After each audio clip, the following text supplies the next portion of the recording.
Kerala delights the real taste of Kerala. കേരളത്തിന്റെ റുചിയേറിയ വിഭവങ്ങൾ നമ്മുടെ നാട്ടിൽ നിന്നും നിങ്ങളുടെ വീട്ടിലേക്ക്. Launching soon in euro, Ireland, USA and Canada.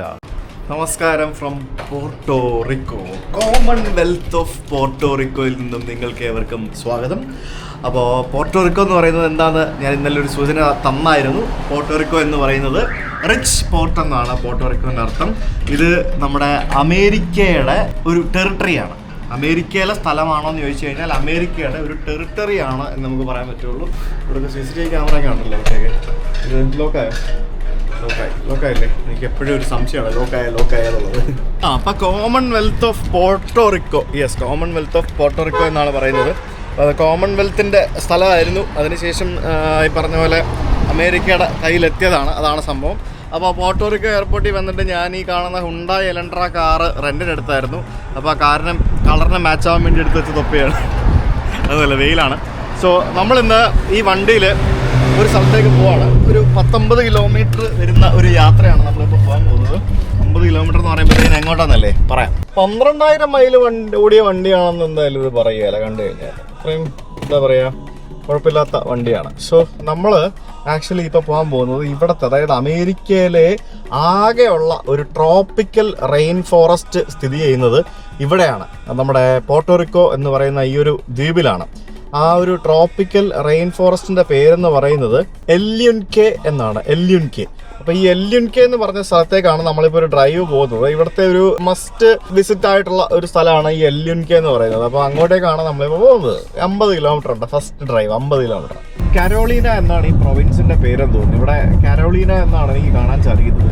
അപ്പൊ ഞാൻ നമ്മുടെ എയർപോർട്ടിന്റെ ആ ഒരു ഭാഗത്തൂടെ ഉള്ള ഒരു എക്സ്പ്രസ് ഹൈവേ പോലത്തെ ഒരു റോഡിലൂടെയാണ് പോകുന്നത്. ഈ ഒരു ഐലൻഡിൽ, ഈ ഒരു ദ്വീപില് ഇവരിവിടെ എക്സ്പ്രസ് ഹൈവേ ഒക്കെ നിർമ്മിച്ച് വെച്ചിരിക്കുന്നത് നിങ്ങൾ കണ്ടോ? നോക്കി, എന്നൊക്കെ വലിയ റോഡാ പണിത് വെച്ചിരിക്കുന്നത് നോക്കി. ഇതിപ്പോ ഒരു 4 വരി ടോൾ റോഡിന്റെ ഭാഗമായിട്ടുള്ള ഒരു പാലമാണിത്. എയർപോർട്ടിന്റെ ഭാഗത്തേക്ക് പോകുന്ന വഴിയാണ്. ഭയങ്കര ട്രാഫിക് കേട്ടോ. എനിക്കറിയത്തില്ല ഇത് എന്നാ സംഭവം. ന്യൂയോർക്ക് സിറ്റി പോലും ഞാൻ ഇത്രയും ട്രാഫിക് കണ്ടിട്ടില്ല. ഞാനിപ്പോ എന്റെ ലെഫ്റ്റിൽ ഇപ്പൊ എയർപോർട്ടിന്റെ റൺവേ ആണ്. വിമാനങ്ങളൊക്കെ ലാൻഡ് ചെയ്യുന്നത്, ടേക്ക് ഓഫ് ചെയ്യുന്നത് അവിടെ കിടക്കുന്നതൊക്കെ എനിക്ക് കാണാൻ പറ്റുന്നുണ്ട്. ഇത് എന്തോന്ന് ഐലൻഡ് ഇത്? ഇങ്ങനെയൊക്കെ ഞാൻ ഐലൻഡ് എന്നൊക്കെ പറഞ്ഞ് നമ്മള് പ്രവേശിക്കുന്നത് ടർക്സ് ആൻഡ് കൈക്കോസും ബഹാമസും അതുപോലത്തെ സംഭവങ്ങളൊക്കെയാണ്. പക്ഷെ ഇതൊരു രക്ഷയില്ല. ഇത് എന്നാ ട്രാഫിക് ആയത്? എന്തുവാടാ ഇത്? ഞാനിനി എന്റെ ഇച്ചിരി ഗ്രാമം കാണാൻ വേണ്ടിയാണ് ട്രോപ്പിക്കൽ ഫോറസ്റ്റിലേക്ക് പോകാൻ പോയത്. നോക്കട്ടെ. അത്ര പേടിയാവുന്നുണ്ട് ഈ വണ്ടി എടുത്തിട്ട് ഈ ട്രാഫിക്കിനിടയ്ക്ക് ഇവിടെ ലെഫ്റ്റ് ഹാൻഡ് ഡ്രൈവ് ഓടിച്ചോണ്ട് നടക്കാനായിട്ട്. ഞാൻ അത്രയ്ക്ക് എന്താ പറയുക, നമ്മൾ ആദ്യമായിട്ടല്ല അമേരിക്ക വന്നോട്ടോ ഒറ്റയ്ക്ക് വണ്ടിയൊക്കെ എടുത്ത് പിടിക്കുന്നത്. നമുക്ക് അറിയത്തില്ലല്ലോ, അതൊരു ഐലൻഡ്. നോക്കട്ടെ. സിറ്റി ലിമിറ്റ് കഴിഞ്ഞപ്പോഴത്തേക്കും ട്രാഫിക് കുറഞ്ഞ കേട്ടോ. ഇത് വീട്ടിലും വണ്ടിയാണല്ലോ ഈ ഹുണ്ടായി എലൻട്ര. ഹുണ്ടായുടെ വണ്ടികളൊക്കെ അടിപൊളിയാ അല്ലേ? എന്ത് സ്മൂത്ത് ട്രാൻസ്മിഷൻ അറിയാം. ഗിയറൊന്നും മാറുന്നത് അറിയുന്നതേ ഇല്ല. പടച്ചോനെ, വീണ്ടും ടോള്. അവിടെ ഞാൻ മിക്കവാറും ടോള് കൊടുത്ത് മുടിയും.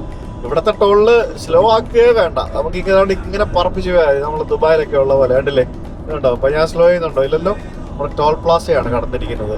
ടിസ് നമ്പർ പ്ലേറ്റ് സ്കാനിങ്ങും പിന്നെ മറ്റേ ഫാസ്റ്റാഗും ഒക്കെ ഭയങ്കര ഫാസ്റ്റ് ആയിട്ട് പൊക്കോളൂ. അല്ല 65 മൈൽ സ്പീഡ് വരെ ഈ ഒരു 4 വരി റോഡിൽ എനിക്ക് പോകാൻ പറ്റും. അപ്പൊ ഞാനിപ്പോ സിറ്റി ലിമിറ്റ് കഴിഞ്ഞ് ഞാനിപ്പോ മുന്നോട്ട് പോയിക്കൊണ്ടിരിക്കുകയാണ്.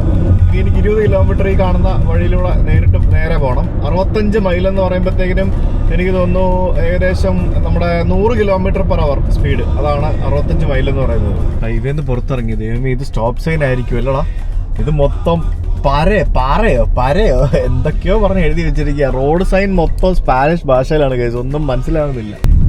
എന്റെ അമേരിക്ക ഇങ്ങനല്ല, ഞാൻ കണ്ട അമേരിക്ക അമ്മ ഇങ്ങനല്ല, എന്റെ ഗ്രാശ്ശേരി ഇങ്ങനല്ല എന്നൊക്കെ പറയുന്ന പോലെയാണ്. എന്റെ പൊന്നോ. അങ്ങനെ നമ്മൾ ഒരു ചെറിയ നാട്ടുവഴിയിലൂടെ കയറിയിരിക്കുകയാണ്. നാട്ടുവഴി എന്ന് പറഞ്ഞു കഴിഞ്ഞാൽ നമ്മുടെ നാട്ടിലെ പോലത്തെ തന്നെയുള്ള സാധാരണ നാട്ടുവഴി. ഇവിടെ വഴിയോര കച്ചവടക്കാരും കോക്കനട്ട് കച്ചവടക്കാരും ഒക്കെ ഇഷ്ടം പോലെ ഉണ്ട്. അപ്പോൾ ഇനിയിപ്പോൾ അങ്ങോട്ട് നമുക്ക് പച്ചപ്പും ഹരിതാപയും ആയിരിക്കും. പച്ചപ്പും ഹരിതാപയും. നമ്മളിപ്പോ ആ ഒരു എല്ലിൻകി ആണോ എങ്ങനെ ഇത് പ്രൊണൗൺസ് ചെയ്തെന്ന് അറിയത്തില്ല. അങ്ങോട്ട് പോയിക്കൊണ്ടിരിക്കുകയാണ് ചെറിയ ഇടുങ്ങിയ റോഡിലൂടെ. ഈ വണ്ടി ഇത്ര നേരം അടിപൊളിയായിരുന്നു. ഇത് കയറ്റം കയറി തുടങ്ങിയപ്പോഴത്തേക്കിന് ഈ വണ്ടി പമ്പിയാ പോകുന്നത്. അയ്യോ, നമ്മുടെ മാരുതി ഓൾട്ടോ 800 ഇതിലും അടിപൊളിയായിട്ട് കയറും. ഇത് കാലെടുത്തിട്ട് കയറണില്ലെന്നേ. എനിക്കറിയില്ല എന്താ കാല് കൊടുക്കണോ, എനിക്കറിയില്ല. കയറ്റം കയറി തുടങ്ങിയപ്പോഴത്തേക്കിനും വണ്ടി പമ്മി. ഇത് നമ്മൾ ആതിരപ്പള്ളി പോകുന്ന പോലെയല്ലേ കണ്ടിട്ട്? എനിക്ക് അങ്ങനെയൊക്കെയാ തോന്നുന്നത്. തെങ്ങും വാഴയും അതുപോലെയുള്ള പല സംഭവങ്ങളും ഉണ്ട്. ഈ ലെഫ്റ്റ് ഹാൻഡ് ഡ്രൈവ് വണ്ടി ഇങ്ങനെ ചെറിയ ഇടുങ്ങിയ റോഡിലൂടെ ഓടിക്കാൻ സത്യം പറഞ്ഞാൽ വിഷമല്ല, എന്തോ പോലെ. 3 കിലോമീറ്ററും കൂടെ കഴിഞ്ഞാൽ റോഡ് എവിടെയോ അവസാനിക്കുന്ന ഒരു സ്ഥലത്തേക്ക് എത്തും. ഇവിടെ ഇടയ്ക്ക് റോഡ് പണിയൊക്കെ നടക്കുന്നുണ്ട്. ഭയങ്കര ഇടുങ്ങിയ വഴിയാട്ടോ. ഇടുങ്ങിയ വഴി എന്ന് പറഞ്ഞാൽ ഇടുങ്ങിയ റോഡ്. ഞാൻ പെട്ടെന്ന് കേരളം എത്തിയ ഒരു ഫീലാണ് എനിക്ക് ബേസിക്കലി. ഞാൻ പറഞ്ഞില്ലേ അതുപോലെ. പക്ഷെ അടിപൊളിയാട്ടോ, നല്ല കിടില സ്ഥലം. ഇവിടെ ഏത് സമയത്തും മഴ പെയ്യാൻ സാധ്യതയുള്ള ഒരു സ്ഥലമാണ്. എൻ്റെ പറയാ പോലീസാണെന്ന് തോന്നുന്നു. ഏതോ ഒരു ലൈറ്റൊക്കെ ഇട്ടുള്ളൊരു വണ്ടി വരുന്നുണ്ട്. ഇത് ഭയങ്കര അതിനിബിഡമായിട്ടുള്ള ഫോറസ്റ്റ് ആട്ടോ ഇത്. ഓഫ് എൻ്റെ പൊന്നെ, രക്ഷയിലടാ. ഭയങ്കര ഡെൻസാണ്. റെയിൻ ഫോറസ്റ്റ് എന്ന് പറയുമ്പോൾ അങ്ങനെയാണല്ലോ, ഡെൻസ് ആയിരിക്കുമല്ലോ. Parking in designated areas only എന്നൊക്കെ പറയുന്നത് വെച്ചിട്ടാണ്. നമുക്ക് പോയി നോക്കാം എന്തായാലും. I am excited.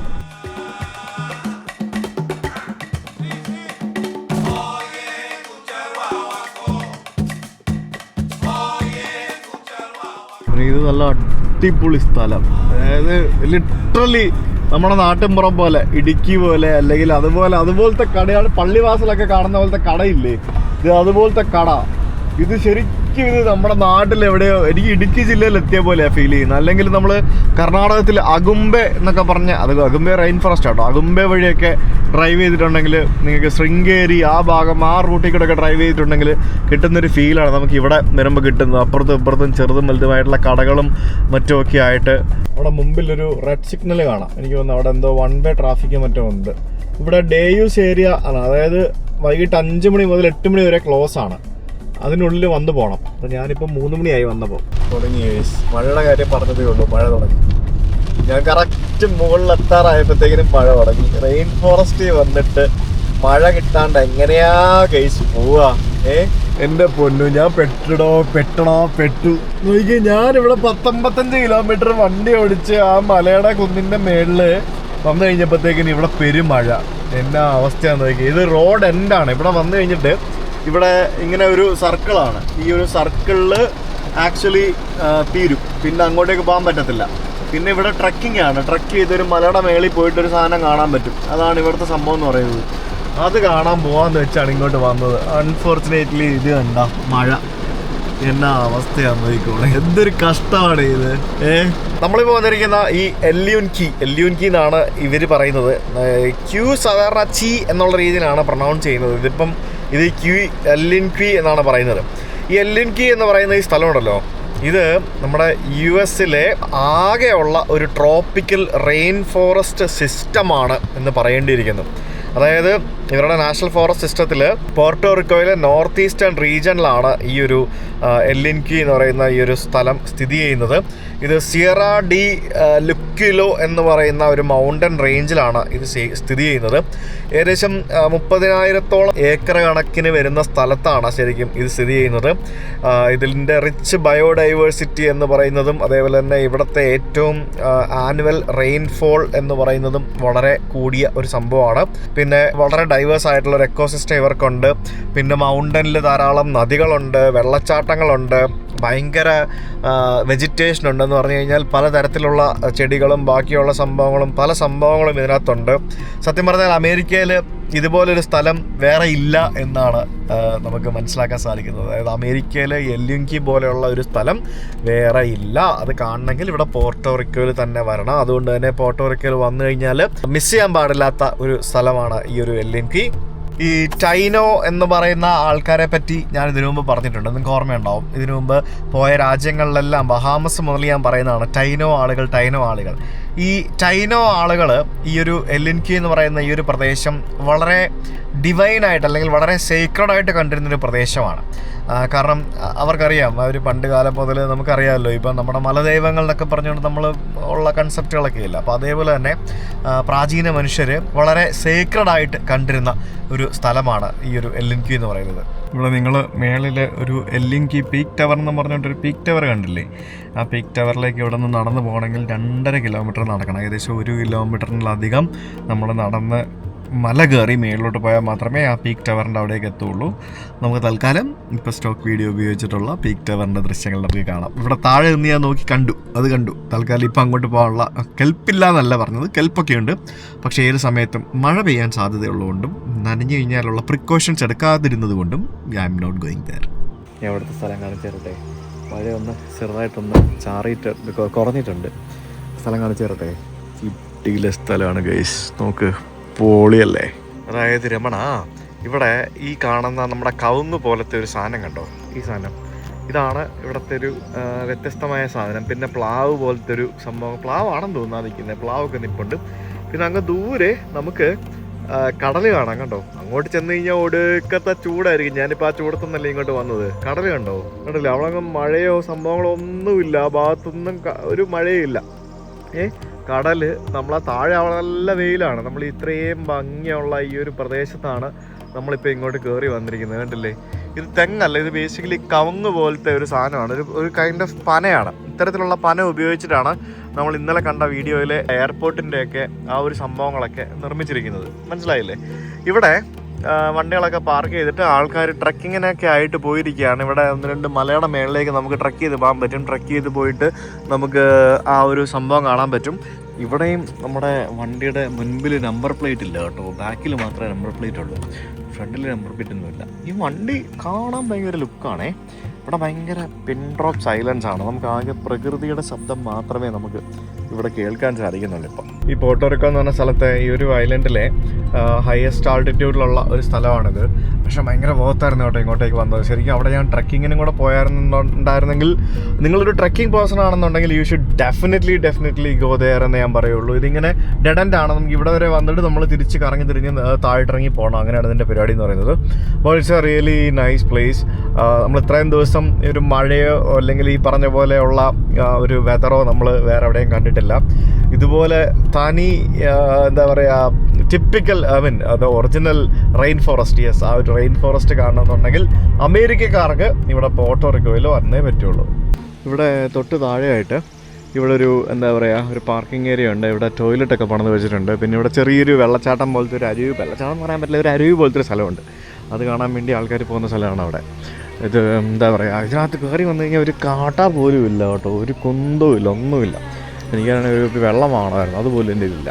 അപ്പോൾ ഇവിടെ മറ്റേ ഹറിക്കെയിൻ വരുമ്പോൾ ഇവിടെ ഫോറസ്റ്റിൽ ഭയങ്കര ഇമ്പാക്റ്റ് ഉണ്ടായിട്ടുണ്ടെന്നൊക്കെ പറഞ്ഞുകൊണ്ട് എഴുതി വെച്ചിട്ടുണ്ട്. 2019 ഹറിക്കെയിനിൽ, 2019 ഏതോ ഒരു എന്താ ഇവിടെ ബഹളമാണല്ലോ, 2019 ഹറിക്കെയിനിൽ ഇവിടെ ഭയങ്കര നാശനഷ്ടം സംഭവിച്ചിരുന്നു എന്നൊക്കെ പറഞ്ഞുകൊണ്ട് അത് ഇവിടുത്തെ ജീവജാലങ്ങളെയും പ്ലാന്റ്സിനെയും അവരെയൊക്കെ ബാധിച്ചിരുന്നു എന്നൊക്കെ പറഞ്ഞുകൊണ്ട് കുറേ കാര്യങ്ങൾ എഴുതി വെച്ചിട്ടുണ്ട്. പിന്നെ ഇവിടുത്തെ ഫ്ലോറ ആൻഡ് ഫോണ, ബേർഡ്സ്, പിന്നെ സ്നെയിൽസ്, അങ്ങനെയുള്ള പല സംഭവങ്ങളും. പിന്നെ കാട്ടിലൂടെയൊക്കെ ട്രക്കിംഗ് ഒക്കെ പോകട്ടോ. ഇത് മറ്റേ ബാനോ ഗ്രാൻഡ് എന്ന് പറഞ്ഞിട്ട് ചെറിയ വെള്ളച്ചാട്ടം. ഇതൊരു നാച്ചുറൽ ട്രെയിലാണ്. ഇതിനിടയ്ക്കൂടെയൊക്കെ കയറി കാട്ടിക്കൂടെയൊക്കെ നടന്നിട്ട് വരാം, അതിന് വേണ്ടിയുള്ള സ്ഥലം. ഇതുപോലെ 1-2 സ്ഥലങ്ങളൊക്കെ ഉണ്ട് കേട്ടോ. നമുക്ക് അവിടെ ഇവിടെയൊക്കെ പാർക്കിംഗ് ഒക്കെ ഉള്ള സ്ഥലങ്ങളൊക്കെ ഉണ്ട്. നമുക്ക് ആ മലയുടെ മേളിലൊക്കെ നോക്കിക്കഴിഞ്ഞാൽ കാണാം, എല്ലായിടത്തും മറ്റേ കവുങ്ങ് പോലത്തെ ആ ഒരു സാധനം ഉണ്ടല്ലോ, അതാണ് ഇങ്ങനെ നിൽക്കുന്നത്. ആ കവുങ്ങ് പോലത്തെ ആ സാധനം കണ്ടോ, അതാണ് ഈ മലയുടെ എല്ലാം മേളിൽ ഇങ്ങനെ നിൽക്കുന്നത് നമുക്ക് കാണാൻ സാധിക്കുന്നത്. ഇപ്പോൾ അടയ്ക്കുന്ന സമയമായതുകൊണ്ട് തന്നെയാണ് ആരും ഇല്ലാത്തത്. ഇവിടെയൊക്കെ കണ്ടില്ലേ, ടോയ്ലറ്റുകളൊക്കെ കണ്ടോ, മറ്റേ പോർട്ടബിൾ ടോയ്ലറ്റുകൾ വെച്ചിരിക്കുന്നു. അപ്പോൾ നമ്മളിപ്പോൾ വന്നിരിക്കുന്നത് ഇവിടെ ഒരു ടവർ കാണാൻ, കണ്ടില്ലേ? ഈ ടവറിൻ്റെ മേളിൽ കയറാൻ തോന്നുന്നു. ഇതുപോലത്തെ 2-3 ടവറാണ് അവിടെ ആ മലയുടെ മേളിലുണ്ടായിരുന്നത്. അതാണ് നമുക്ക് മിസ്സായത്. നമ്മൾ കണ്ടില്ലേ, വീഡിയോയിൽ കണ്ടില്ലേ അത്. ഇവിടെ ഈ കാണുന്ന ഒബ്സർവേഷൻ ടവറിൻ്റെ മുകളിൽ കയറി കഴിഞ്ഞാൽ നമുക്ക് നല്ലൊരു വ്യൂ പോയിൻ്റ് ഉണ്ട് എന്ന് പറയുന്നുണ്ട്. അവിടെ നമുക്ക് കടലൊക്കെ കാണാം ദൂരെ. എന്തായാലും നമുക്കൊന്ന് കയറി നോക്കിയിട്ട് വരാം. നമ്മൾ കുറച്ചെങ്കിലും എന്തെങ്കിലും പരിപാടി. 8 AM to 4:30 PM ആണ് ഇതിൻ്റെ സമയം എഴുതിയിരിക്കുന്നത്. നമ്മളിപ്പോൾ ഉള്ള 1575 ഫീറ്റാണ് നമ്മുടെ ആ ഒരു ഇവിടുത്തെ എലിവേഷൻ എന്ന് പറയുന്നത്. ഇതുപോലുള്ള കുറേ ടവറുകൾ ഇവിടെ ഉണ്ടാക്കി വെച്ചിട്ടുണ്ട്. ഇത് നമ്മളിവിടെ ലൈറ്റ് ഹൗസിൽ കയറുന്ന പോലെ ഉണ്ട്. അതുപോലെ തന്നെ പക്ഷെ നല്ല വീതിയുള്ള ഒരു ടവറാണ്. ഭയങ്കര വ്യൂ ആയിരിക്കും എൻ്റെ മേളിൽ കയറി. ഞാൻ ഉറപ്പാണ് കാണിച്ചു തരാം. അയ്യോ, ഞാൻ എൻ്റെ മേളിൽ കയറിയേ. Oh wow, are you guys ready to see that visual? നോക്കൂ. ഓ വാവ്, എൻ്റെ ദൈവമേ. അതായത് ഇതിൻ്റെ ചുറ്റിനും നോക്കിക്കഴിഞ്ഞാൽ നമുക്ക് ഇത്തരത്തിലുള്ള ആ ഒരു ഡെൻസ് ഫോറസ്റ്റാണ് നമുക്ക് കാണാൻ സാധിക്കുന്നത്. പക്ഷെ എൻ്റെ ദൈവമേ, ഒരു രക്ഷയില്ല കേട്ടോ. ഡെൻസ് ഫോറസ്റ്റ് എന്ന് പറഞ്ഞാൽ അത്ര ഡെൻസ് ഫോറസ്റ്റ്. അവിടെ നിന്നാണ് നമ്മളിപ്പോൾ ഇറങ്ങി വന്നത്. അവിടെയാണ് മറ്റേ മഴ പെയ്യുന്ന സ്ഥലം. ആ ഭാഗം കണ്ടില്ലേ? എൻ്റെ ദൈവമേ, കോട വരെയുണ്ട്. ശരിക്കും ഇതിൻ്റെ മേളിൽ കയറിയപ്പോൾ ഉണ്ടല്ലോ അവിടെ തണുപ്പായിരുന്നു. ചൂടത്തൊന്നും ഞാൻ ഇതിൻ്റെ മേളിൽ കയറി വന്നപ്പോഴത്തേക്കും അവിടെ അത്യാവശ്യം നല്ല തണുപ്പായിരുന്നു. കണ്ടില്ലേ നോക്കി. ഇനി നമുക്കങ്ങ് ദൂരെ അറ്റ്ലാന്റിക് ഓഷ്യനാണ്. അവിടെ കുറച്ച് ഒരു ടൗൺഷിപ്പ് കാണാം. അതിൽ വലിയ 3-4 ബീച്ച് ഫേസിങ് അപ്പാർട്ട്മെൻറ്റുകളും മറ്റുമൊക്കെ നിൽക്കുന്നത് ഇങ്ങനെ കാണാം. അടിപൊളിയല്ലേ? ഇനി ഇവിടെ നോക്ക്, അതായത് വേറെ ഒരു സംഭവങ്ങളും ഇല്ല. മൊത്തത്തിലൊരു വീടോ സംഭവങ്ങളോ ഒന്നുമില്ലാതെ ഈ ഒരു ഏരിയ മൊത്തം അവർ മനോഹരമായിട്ട് പ്രിസർവ് ചെയ്തിരിക്കുകയല്ലേ. ഒരു റിസോർട്ട് പണിതിട്ടില്ല, ഒരു വീട് പണിതിട്ടില്ല, ഒന്നുമില്ല. ആകെ ഉള്ളത് ആളുകൾക്ക് വന്ന് കണ്ടിട്ട് പോകാൻ വേണ്ടി ഒരു റോഡ്, പിന്നെ ഇതുപോലെ 1-2 ടവർ. അതല്ലാതെ വേറെ ഒരു സംഭവങ്ങളും ഇതിൻ്റെ എവിടെ ഇല്ല എന്നുള്ളതാണ്. മനസ്സിലായില്ലേ? പണ്ട് ഇവിടെ വന്ന ആൾക്കാരല്ലേ, ആദ്യം വന്ന ആൾക്കാർ, അവർ വരുന്ന സമയത്ത് ഒരു കെട്ടിടങ്ങളും ഒരു മനുഷ്യരും ഒരു വീടോ ഒന്നും ഇല്ലാതെ കടലിൻ്റെ നടുവിൽ ഇങ്ങനെ ഒരു ദ്വീപ്. ആ ദ്വീപിൽ ഇങ്ങനെ ഫുള്ള് കാട് പിടിച്ച് കിടക്കുന്നു, ഇതേപോലെ ഫോറസ്റ്റ്. എന്തായിരിക്കും ആ ഒരു ഫീല്? അടയ്ക്കുവാണോ? അടക്കല്ലേ, ആളുണ്ട്. നമ്മുടെ നാട്ടിലൊക്കെ ഇതുപോലത്തെ ഒരു ടവറിൻ്റെ മേളിലെങ്ങാനും കയറിപ്പോയി കഴിഞ്ഞാൽ എന്തായിരിക്കും അവിടുത്തെ അവസ്ഥയെന്ന് നിങ്ങളൊന്ന് ആലോചിച്ച് നോക്കിയിട്ടുണ്ടോ? ആകെപ്പാടം മുറുക്കി തുപ്പിയിട്ട് സിഗരറ്റ് കുറ്റിയും കള്ളിൻ്റെ കുപ്പിയും ബിയറിൻ്റെ കുപ്പിയും അതും ഇതൊക്കെ ആയിട്ട് മൊത്തത്തിൽ അലമ്പായിരിക്കൂലേ? ഇവിടെ എന്തെങ്കിലും ഉണ്ടോ? ഒന്നുമില്ലല്ലോ. നിങ്ങൾക്ക് ഓർമ്മയുണ്ടോ നമ്മൾ ഏറക്കാട് പോയ സമയത്ത്, ഏറക്കാടല്ലല്ലോ കൊല്ലി ഹിൽസ് പോയ സമയത്ത്, നമ്മുടെ ഈ റോഡിനടുത്തുള്ള കൊല്ലി ഹിൽസ് അവിടെ പോയപ്പോൾ അവിടെ ഇതുപോലത്തെ ഒരു സ്ഥലമാണ്, ഇതുപോലത്തെ ഒരു കിടിലൻ ടവറുണ്ട്. അടുക്കാൻ പറ്റിയില്ല ഞങ്ങൾക്ക് അവിടേക്ക്. അത്രയ്ക്ക് വൃത്തികേടായിട്ട് അലമ്പായിട്ടിട്ടിരിക്കുകയായിരുന്നു. ഇവിടെ ഇത്രയും ആൾക്കാർ വരുന്ന സ്ഥലമാണോ? ഒരു മനുഷ്യൻ നോക്കാനും പിടിക്കാനും ഉണ്ടോ? ഇല്ലല്ലോ. പക്ഷേ ഇതൊക്കെ എത്ര വൃത്തിയായിട്ടായിട്ടിരിക്കുന്നതെന്ന് നോക്കി. ഇനി നമുക്ക് വേറൊരു സ്ഥലത്തേക്ക് പോകണം. അധികം വൈകാതെ നമുക്ക് പോകണം. കാരണം ഇനി ഈ ഐലൻഡിൽ ഞാൻ 2 ദിവസമേ ഉള്ളൂ. 2 ദിവസം കൊണ്ട് നമുക്ക് കാണാൻ പറ്റാവുന്ന മാക്സിമം നമുക്ക് കണ്ടു തീർക്കണം. അടിപൊളി. ഇനി തിരിച്ചു പോകുന്ന 45 കിലോമീറ്ററും എൻ്റെ നെഞ്ചത്തോട്ടാ വെയിലടിക്കുന്നത്. ഇനി നമ്മൾ തിരിച്ച് വെയിലത്തോട്ടാന്ന് തോന്നുന്നു പോകുന്നത്. അടിപൊളി. എന്തായാലും കൊള്ളാം കേട്ടോ. അതായത് എനിക്ക് ഒത്തിരി ഇഷ്ടപ്പെട്ടു. ആ ഒരു മഴ അവിടെ പെയ്തില്ലായിരുന്നെങ്കിൽ ചിലപ്പോൾ ഞാനൊന്ന് ട്രക്കിങ്ങിന് പോയേനെ. ഞാനിവിടെ സാനുവാർന്ന് 2:30 ആയപ്പോഴാണ് പോയത് ഉച്ചയ്ക്ക്. ഞാൻ 1 മണിക്കൂർ കൊണ്ട് 3:30 അവിടെ എത്തി. ഒരു 1/4 മണിക്കൂർ അവിടെ ചുറ്റിക്കറങ്ങി തിരിച്ച് 5 മണിയായപ്പോൾ ഞാൻ തിരിച്ച് ഇവിടെ എത്തി. 100 കിലോമീറ്റർ 110 കിലോമീറ്റർ യാത്ര ചെയ്തു. എന്തല്ലേ, എന്തെങ്കിലും അറിഞ്ഞോ? വല്ല പറഞ്ഞോ? ഇല്ലല്ലോ. അതാണ് ഞാനിപ്പോൾ നമ്മുടെ ഇവരുടെ സാനുവാൻ എന്ന് പറയുന്ന ഇവരുടെ ക്യാപിറ്റൽ സിറ്റിയിലേക്ക് എത്തിയിരിക്കുകയാണ്. ഇവിടെ കുറച്ച് പരിപാടിയുണ്ട്. ഞാനിപ്പോൾ എത്തിയിരിക്കുന്നത് സാനുവാൻ നഗരത്തിൽ തന്നെയുള്ള ഇവിടുത്തെ ഒരു ഡൊമസ്റ്റിക് എയർപോർട്ടുണ്ട്. ആ എയർപോർട്ടിന് സമീപത്തുള്ള ഒരു സ്ഥലത്തേക്കാണ് എത്തിയിരിക്കുന്നത്. ഇവിടെ കരീബിയൻ സിനിമാസ് എന്നൊക്കെ പറഞ്ഞുകൊണ്ട് ബോർഡൊക്കെ കാണാം. അതൊക്കെ കരീബിയൻ സിനിമാസ്. ഇവിടെ ശരിക്കും ഇവിടെ ഒരു ഗംഭീര ഫുഡ് കോർട്ടുണ്ട്. ഫുഡ് കോർട്ടും പിന്നെ വൈബൊക്കെയാണൊക്കെ എന്നൊക്കെ പറഞ്ഞിട്ട് ഞാൻ അത് നോക്കാൻ വേണ്ടി ഇങ്ങോട്ട് വന്നത്. ഇവിടെ വലിയൊരു ഹോട്ടൽ ഷെരാട്ടൺ പിന്നെ ഹയാത്ത് പ്ലേസ് ഉണ്ട്. അങ്ങനെ ഈ ഭാഗം മൊത്തത്തിൽ അങ്ങനത്തെ ഒരു സ്ഥലമാണ്. വൈബുള്ള സ്ഥലമാണെന്ന് പറഞ്ഞ് വലിയ വൈബൊന്നും കാണുന്നില്ലല്ലോ. ഇവിടെ മുമ്പിലൊരു വലിയൊരു കൺവെൻഷൻ സെൻ്ററൊക്കെ ഉണ്ട്. ഇതാണ് ഇവിടുത്തെ വൈബ് സ്ഥലമെന്ന് പറഞ്ഞാണ് ഞാൻ കുറേ വീഡിയോസ് കണ്ടായിരുന്നത്. അതാണ് നോക്കാൻ വേണ്ടി വന്നത് വൈബ് എന്തോന്ന് അറിയാൻ വേണ്ടി. ഡിസ്ട്രിക്റ്റോ ടി മൊബൈൽ എന്നും പറഞ്ഞുകൊണ്ട് ഒരു വൈബ് സ്ഥലമാണെന്നാണ് കണ്ടത്. ഇവിടെ ഹോട്ടലൊക്കെ ഉണ്ട്. ഈ കാണുന്ന ഹോട്ടലൊക്കെ എന്ത് റേറ്റ് ആണെന്നറിയോ? മിനിമം $200-250 കൊടുക്കണം ഒരു ദിവസത്തേക്ക് ഇവിടെ റൂം കിട്ടണമെന്നുണ്ടെങ്കിൽ. അത് ഈ കുറഞ്ഞ റൂം ഇല്ല, കിട്ടില്ല ഇവിടെ. ഇത് ഷോപ്പിംഗ് മോളാണോ വേറെ എന്തെങ്കിലും ആണോ? ഇവിടെ മുമ്പിൽ ഇത് തന്നെ ഇതാരത് എന്തൊക്കെയാണോ എന്നറിയില്ല. ഇയാൾ എന്തൊക്കെയോ പറയുന്നുണ്ട് കേട്ടോ. കോഡ് ഓഫ് കണ്ടക്ട് ഉണ്ട്, ബിക്കിനി ഇട്ടിട്ട് വരരുതെന്നൊക്കെ പറഞ്ഞ് എഴുതിയിട്ടുണ്ട്. ഇതിനകത്ത് മൊത്തം അസ്ഥികൂടങ്ങളാണല്ലോ ഇതിനകത്ത് കയറി വരുമ്പോൾ കാണുന്നത്. ഇത് കളിസ്ഥലങ്ങളും പിന്നെ ഫുഡ് കോർട്ടും അങ്ങനത്തെ പരിപാടികളൊക്കെയാണ് കൂടുതലും. ഇത് എല്ലായിടത്തും അസ്ഥികൂടം തൂക്കിയിട്ടിരിക്കുകയാണ് കേസ്. നോക്കി എന്തൊക്കെയാണോ ഇത്? തത്തക്കളി. ഇതാണ് Caribbean cinemas VIP premium experience. Oh, ഇത് പൊളിയാണല്ലോ. ഇത് ഷോപ്പിംഗ് മോളാണോ? എന്നാ സംഭവം ഇത്? ഇത് കണ്ടില്ല? ഇതിങ്ങനെ പിള്ളേരെ പറ്റിക്കാൻ വേണ്ടി കുറേ ഇതുപോലത്തെ സംഭവങ്ങളൊക്കെ റെഡിയാക്കി വെച്ചിട്ടുണ്ട്. അതൊക്കെ പുള്ളി ഇങ്ങനെ കൈയും കാലമൊക്കെ അനങ്ങുന്ന രീതിയിൽ പിടിക്കണോ? നീ പിടിക്കുവോ? നോക്കുന്നുണ്ടോ? പിടിക്കുവോ നീ? കൈയും കാലമൊക്കെ വെക്കുന്നുണ്ടോ? ഇതാണോ നോക്കുന്നേ? അവന് ദേഷ്യം വരുന്നുണ്ട്. ഇവിടെ മൊത്തം ഇത് തന്നെ പരിപാടി. ഈ ലെഫ്റ്റിലും റൈറ്റിലും എല്ലാം റെസ്റ്റോറൻറ്റുകളും പിന്നെ കോഫി ഷോപ്പുകളും ബാറുകളും അങ്ങനത്തെ പരിപാടിയൊക്കെയാണ്. ഇത് ഓപ്പൺ ബാർ വേറൊരെണ്ണം. ഇത് കൊള്ളാം കേട്ടോ സംഭവം. ഇവിടെ എനിക്ക് തോന്നുന്നു വൈകിട്ടാകുമ്പോഴത്തേക്കിന് എന്തെങ്കിലുമൊക്കെ പ്രോഗ്രാംസ് ഒക്കെ നടക്കുമായിരിക്കും. ഓപ്പൺ എയർ ഓഡിറ്റോറിയം പോലത്തെ ഒരു സെറ്റപ്പാണ്. ഫുള്ള് കാറ്റൊക്കെ ഉണ്ട് ഭയങ്കരമായിട്ട്. എല്ലായിടത്തും ഡിസ്പ്ലേ ഉണ്ടോ നോക്കി, ഇതിൻ്റെ മേളിൽ വരുന്നുണ്ട് ഡിസ്പ്ലേ നോക്കി. വാവ്, അത് പൊളിച്ച് ഗംഭീര ഡിസ്പ്ലേ. അവിടെ എല്ലായിടത്തും അസ്ഥികൂടങ്ങൾ നിൽക്കുകയാണ്. പിന്നെ ഇവിടെ നടുക്കിങ്ങനെ ചെയർസൊക്കെ ഇട്ടിട്ട് ആൾക്കാരൊക്കെ അവിടെ ഇരുന്ന് എന്താ പറയുക ചായയൊക്കെ കുടിച്ചിരിക്കുന്നു. ഇതൊരു ഫാമിലി ഹാങ് ഔട്ട് പ്ലേസ് ആണ്. ആ പുറകെ കാണുന്നത് അലോഫ്റ്റ് ഹോട്ടൽ, അതിൻ്റെ ഇപ്പുറത്തുള്ള ഒരു ഫാമിലി ഹാങ് ഔട്ട് പ്ലേസ്. ആ ഡിസ്പ്ലേ ഒക്കെ കൊള്ളാം. വാവ്, എല്ലായിടത്തും ഇത് തന്നെയാണ്, മൊത്തം പരസ്യവും ബാറും. ഇവിടെ വൈകിട്ടാകുമ്പോൾ വൈബാവും, അത് ഉറപ്പാ. എനിക്ക് വണ്ടിയും കൊണ്ട് നടക്കുന്നതുകൊണ്ട് ഒരു പരിപാടിയും നടക്കുകയില്ല. കൊക്കക്കോള പറന്നു പോകുന്ന കണ്ടോ ഗൈസ് നോക്കി.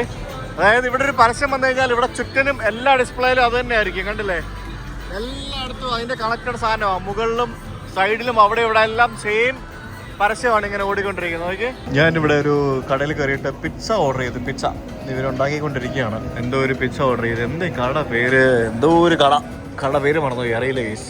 എന്തോന്ന് പിസ്സ ചെയ്തത്, പഡ്ജസ് പിസ്സയോ, പഡ്ജസ് പിസ്സ, അങ്ങനെ ഒരു സാധനം. ഈ പിച്ചയ്ക്കും എൻ്റെ അമ്മോ, ഈ പിച്ചയ്ക്ക് ഭയങ്കര ജ്യൂസി ആണല്ലോ. ഈ വെള്ളത്തിനും കൂടി $20. ഈ എൻ്റെ അമ്മ, ഇത് മൊത്തം എനിക്ക് തീർക്കാൻ പറ്റുമോ? നല്ല മണമുണ്ട് കേട്ടോ, നല്ല കിടിലം മണമുള്ള പിച്ച. ഇവിടെ വെള്ളത്തിനും കോക്കിനൊക്കെ ഒരു പ്രൈസാണ്. ഈ പിച്ച ഉണ്ടല്ലോ നല്ല ജ്യൂസിയാണ്. പിന്നെ മധുരവും എരിവും കൂടെ.